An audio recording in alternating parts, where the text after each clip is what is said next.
अस्सलाम वालेकुम। कैसे हैं आप लोग? उम्मीद है आप सब लोग खैरियत से होंगे। मैं भी बिल्कुल ठीक ठाक हूँ अल्हम्दुलिल्लाह। आज इस वीडियो में मैं आप लोगों के साथ रेडियोथेरेपी के बारे में बात करना चाहती हूँ। मेरा तजुर्बा कैसा रहा और रेडियोथेरेपी में आप क्या एक्सपेक्ट कर सकते हैं और रेडियोथेरेपी के दौरान और बाद में हम क्या एहतियाती तदाबीर इख्तियार कर सकते हैं जिससे हमें मदद मिले हीलिंग में। आमतौर पर रेडियोथेरेपी या रेडिएशन कैंसर पेशेंट्स को दी जाती है सर्जरी के बाद और कीमोथेरेपी के बाद, लेकिन बाज़ दफ़ा सर्जरी से पहले भी दी जा सकती हैं और बाज़ दफ़ा किसी को नहीं भी ज़रूरत होती रेडिएशंस की। तो ये सारे आपके केस के ऊपर डिपेंड करता है और आपकी डॉक्टर्स की टीम ये डिसाइड करती है कि आपको कितनी रेडिएशंस दी जानी है और कब दी जानी है। रेडिएशंस देने का मकसद ये होता है कि ताकि आपकी जो जिस्म में बाकी मानदा कैंसर सेल्स हैं उनको रोका जा सके, ख़त्म किया जा सके या फिर कैंसर को वापस आने से रोकने के लिए ये मददगार साबित होती हैं। तो जब आपकी पहली मुलाकात होती है रेडिएशंस के हवाले से, आपके रेडियो ऑन्कोलॉजिस्ट से या ऑन्कोलॉजिस्ट से मुलाकात होती है, तो वो डिसाइड करते हैं कि आपको कितने सेशंस दिए जाएंगे। रेडिएशंस बाकी ट्रीटमेंट के मुकाबले में थोड़ा आसान अमल है, लेकिन क्योंकि ये रोज़ाना आपको इसके लिए जाना पड़ता है, हफ्ते के 5 दिन और जितने भी सेशंस के लिए तो लगातार आपको जाना पड़ता है, तो ये थोड़ा सा टायरिंग हो सकता है। अदरवाइज़ इसमें ये पेनफुल नहीं है, लेकिन थका देने वाला अमल ज़रूर है। तो जब आपकी मुलाकात होती है रेडियोलॉजिस्ट से, अपने ऑन्कोलॉजिस्ट से, तो वो डिसाइड करते हैं कि आपको कितने सेशंस लगने हैं। रेडिएशन शुरू होने से पहले आपको फिर बुलाया जाता है इमेजिंग के लिए, मार्किंग के लिए कि आपके जिस हिस्से को रेडिएशंस की ज़रूरत है, उस हिस्से पे मार्क लगाए जाते हैं और ये परमानेंट मार्क होते हैं जो आपके थ्रू आउट रेडिएशंस में उनके हिसाब से फिर आपको उसी जगह पे उसी टारगेटेड एरिया के ऊपर आपको रेडिएशंस मिलती हैं। ये लगाने का फ़ायदा ये होता है कि ताकि आपकी जिस हिस्से को रेडिएशन की ज़रूरत है सिर्फ उसी को रेडिएशंस दी जाएँ और बाकी हिस्से को महफूज रखा जा सके। रेडिएशंस के जो टेक्नीशियन हैं वो इमेजिंग लेते हैं और फिर उस हिसाब से आपके ऊपर परमानेंट मार्कर से मार्किंग कर देते हैं। एक छोटा सा जैसे टैटूज़ की तरह से होता है, ये परमानेंट होता है और उसके बाद उसके ऊपर टेपिंग कर देते हैं ताकि वो मार्क महफूज रहे और फिर आप वापस घर चले जाते हैं। आपको हिदायत दी जाती हैं कि आपने इसको साफ़ करने की कोशिश नहीं करनी, टेप को नहीं उतारना और अगर आपने नहाना है तो साबुन का इस्तेमाल नहीं करना ताकि ये मार्किंग ना उतरे। के बाद जब आपकी रेडिएशंस एक दफ़ा शुरू हो जाती हैं तो आपको रेडिएशन के लिए हॉस्पिटल जाना होता है। अपनी बारी का इंतज़ार करते हैं और जब आपकी बारी आती है तो वो आपको एक गाउन दे देते हैं। गाउन आपको चेंज करके एक मशीन के अंदर लेटना होता है और जो आपकी मार्किंग के हिसाब से फिर उन्होंने आपकी साइज़िंग की हुई होती है वो इस एरिया को कवर करते हैं और फिर आपको मशीन के अंदर लिटा दिया जाता है। रेडिएशंस में थोड़ा-सा एक जो इश्यू अगर आ सकता है, अगर वो आपकी सर्जरी के बाद हो रही है, वो है आप क्योंकि आपकी बाजुओं को आपने अपने सर के पीछे रखना होता है, तो सर्जरी के बाद थोड़ी-सी आपकी बाजू की मूवमेंट में थोड़ी दिक्कत हो सकती है और इतनी देर के लिए आपको पीछे रखने में थोड़ी-सी मुश्किल हो सकती है। लेकिन इसके अलावा आपको बस एक स्टिल वहाँ पर लेटना है और बाकी काम आपका टेक्नीशियंस करते हैं और आपको बहुत अच्छे से हेल्प आउट करते हैं। दूसरी एक चीज़ जो मुझे वहाँ पर महसूस होती थी कि वहाँ मशीन्स के वाली कमरे में बहुत सर्दी हुआ करती थी।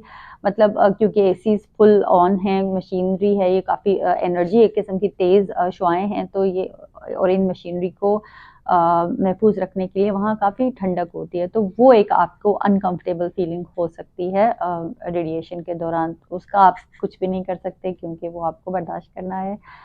जब रेडिएशंस ख़त्म हो जाती हैं लाइक 10 मिनट के बाद फिर आप वापस जाते हैं, अपने कपड़े चेंज करते हैं और आप फ्री हैं।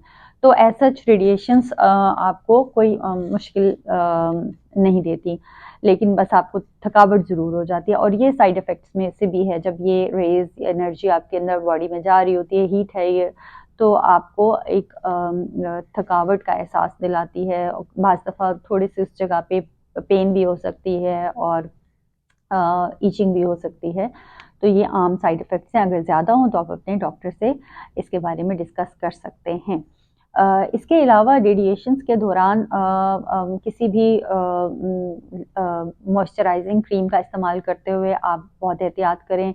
कोई परफ्यूम्स वाली या सेंटेड किस्म की प्रोडक्ट्स का इस्तेमाल मत करें, परफ्यूम्स का, डिओड्रेंट्स का, और ऐसे लोशंस जिसके अंदर खुशबू हो और या साबुन खुशबू वाले वो इस्तेमाल ना करें।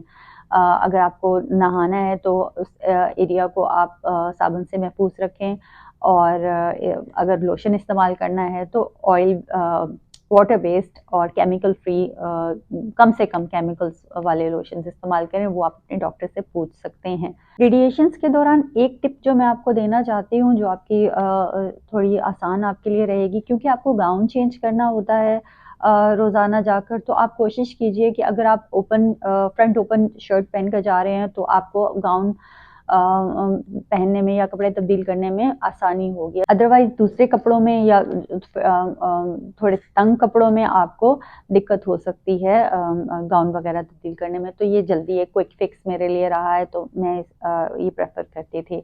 इसके अलावा पानी का इस्तेमाल ज़्यादा से ज़्यादा करें, क्योंकि आप हाइड्रेटेड रहना आपके लिए बहुत ज़रूरी है। पानी का इस्तेमाल बहुत ज़्यादा करें।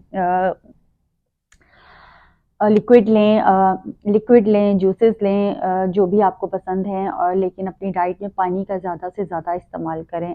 दूसरी जो अहम चीज़ है वो है स्ट्रेचेस और बाजू की मूवमेंट। अपनी बॉडी को स्ट्रेचेस ज़रूर दें। रेडिएशंस आपकी स्किन को टाइट कर देती है, तो स्ट्रेचेस आपको हेल्प आउट कर सकती है फ्लेक्सिबिलिटी में, स्किन के सख्त होने से बचा सकती है, और ओवरऑल आपकी सेहत के लिए बहुत ज़रूरी है कि आप अपनी बॉडी को मूवमेंट में रखें और स्ट्रेचेस करें, और जो आपकी प्रिस्क्राइब्ड एक्सरसाइजेज हैं उनको जारी रखें। रेडिएशंस के साइड इफ़ेक्ट जो उस दौरान या उसके बाद भी आपको आपके सामने आ सकते हैं, उनमें सबसे पहले तो है कि आपकी स्किन का रेड हो जाना, उसका डिस्कलरेशन, रंगत में तब्दीली, या फिर इरिटेशन हो सकती है, ईचिंग हो सकती है, ख़ारिश हो सकती है, और इसके अलावा कुछ ऐसा महसूस होता है जैसे ये सनबर्न हो गया है, तो इस तरह से महसूस होता है, या टाइटनेस या थोड़ी-सी सोरनेस, दर्द भी महसूस हो सकती है। अगर ये अलामात ज़रा ज़्यादा हैं तो अपने डॉक्टर से ज़रूर रुजू करें, उनको बताएँ और उनसे इसके लिए कोई ट्रीटमेंट प्लान पूछ सकते हैं हम। अदरवाइज़ ये जो सारे अलामात हैं या ये जो सारी साइड इफ़ेक्ट्स हैं, ये ओवर द टाइम आहिस्ता-आहिस्ता बेहतर हो जाती हैं। शुरू में इतनी ज़्यादा नहीं होती आपको, ये कि आपको लगता है कि कुछ भी नहीं हो रहा रेडिएशन से, लेकिन ओवर द टाइम जब ये बाय द एंड आपकी कंप्लीट होने वाली होती हैं, तब आपकी ये सारे साइड इफ़ेक्ट्स ज़्यादा नुमायाँ हो जाते हैं। रेडिएशंस के बाद स्किन केयर में आप अपने नॉर्मल रूटीन में विटामिन ई ऑयल जो ऑर्गेनिक अगर आपको मिल सके तो वो आप इस्तेमाल कर सकते हैं अफेक्टेड एरिया पे। कहा जाता है कि ये आपकी स्किन की हीलिंग को बेहतर बनाता है, और अपने अफेक्टेड एरिया को मॉइस्चराइज रखें दोबारा। मतलब जितना मैं इसके ऊपर एम्फसाइज करूँ कि मॉइस्चराइजिंग पे और हाइड्रेशन के ऊपर और एक्सरसाइज के ऊपर, तो वो कम होगा। और विटामिन ई का भी मतलब मैंने इस्तेमाल किया, विटामिन ई इस्तेमाल किया है, और मैंने कोकोनट ऑयल ऑर्गेनिक या कोल्ड प्रेस्ड उसका इस्तेमाल किया है थोड़ा बहुत। तो वो ये आपकी स्किन को हील होने में मदद देते हैं, और मज़ीद किसी परेशानी से, इरिटेशन से या ईचिंग से ये आपको बचाए रखते हैं। जैसे मैंने कहा कि जो रेडिएशंस हैं वो बाकी ट्रीटमेंट से थोड़ी कम मुश्किल है, और एज़ सच इसमें इतना कोई मसला नहीं होता, लेकिन सबसे ज़्यादा यही है कि आपको आने-जाने में और इंतज़ार में, और रेडिएशन के दौरान जब आप अपनी बॉडी पोस्चर की वजह से थकावट का एहसास ज़्यादा होता है, by the time you go home, जब आप वापस आते हैं तो आप काफ़ी थकावट महसूस कर रहे हुए होते हैं, और तो अपने रेस्ट का बहुत ज़्यादा ख़्याल करें, आप जाएँ आराम करें, ज़्यादा से ज़्यादा आराम करें, और बाकी जैसे मैंने कहा कि पानी का बहुत ज़्यादा से ज़्यादा इस्तेमाल करें, keep yourself hydrated, keep the skin moisturised. Radiations के दौरान don't use any oils unless and until आपके डॉक्टर अलाउ करें, लेकिन आप वाटर बेस्ड लोशन वो भी डॉक्टर से पूछ के मेडिकेटेड इस्तेमाल कर सकते हैं। एंड देन स्ट्रेचेस, ये 3 चीज़ें आपने रेडिएशंस के दौरान इस्तेमाल करनी हैं। जो नहीं इस्तेमाल करनी, don't scrub your skin, don't scratch your skin, उसको खारिश नहीं करें, ज़्यादा रब नहीं करें, साबुन का इस्तेमाल ना करें, परफ्यूम्स का इस्तेमाल ना करें रेडिएशंस के दौरान, और बाद में भी कोशिश करें थोड़ा कुछ अरसे तक वहाँ पर इफ़ेक्टेड एरिया पे आप परफ्यूम फ्री सोप यूज़ करें और परफ्यूम फ्री लोशन यूज़ करें। इसके अलावा कुछ पेन हो सकती है, वो आपकी एक्सरसाइज से आपको बेहतर होगी। बाकी अपनी नॉर्मल लाइफ गुजार सकते हैं। इसमें इस तरह के साइड इफ़ेक्ट नहीं हैं कि जो आपके रूटीन पे असरअंदाज हो सकते हैं, तो आप एक नॉर्मल अपना दिन गुजार सकते हैं, ड्राइव कर सकते हैं और बाकी के काम भी कर सकते हैं। लेकिन जहाँ आपको हेल्प की ज़रूरत है, जहाँ आपको मदद की ज़रूरत है, वो आप ज़रूर लीजिए। ये इस वीडियो में मैंने कोशिश की है कि एक जनरल सा एक आइडिया दे दूँ कि रेडिएशंस में आप क्या एक्सपेक्ट करते हैं। बाकी जो आपको इसके अलावा कोई मसला आता है, तो अपने डॉक्टर से ज़रूर रुजू कीजिए और डिस्कस कीजिए और उसके हवाले से उनसे हिदायत लीजिए ताकि आपको मुश्किल ना हो। इसके अलावा खुश रहिए, अपनी पसंद के काम कीजिए, अपने आप को मसरूफ़ रखिए और अब जितना मुमकिन हो सके अपने प्यारों के साथ वक़्त गुज़ारिए, क्योंकि ये वक़्त बिल्कुल ज़ाया करने के लिए नहीं है। इसको हम जितना मुमकिन हो सके अच्छे से गुज़ारें, तो उतना ही बेहतर है। तो ये थी जी आज की छोटी-सी वीडियो। उम्मीद है कि आपको पसंद आई होगी या किसी को इससे कोई फ़ायदा होगा। इंशाल्लाह अगली वीडियो जल्दी लेकर आऊँगी। दुआओं में याद रखिएगा, अपना बहुत सारा ख़्याल रखिएगा। खुदा हाफ़िज़।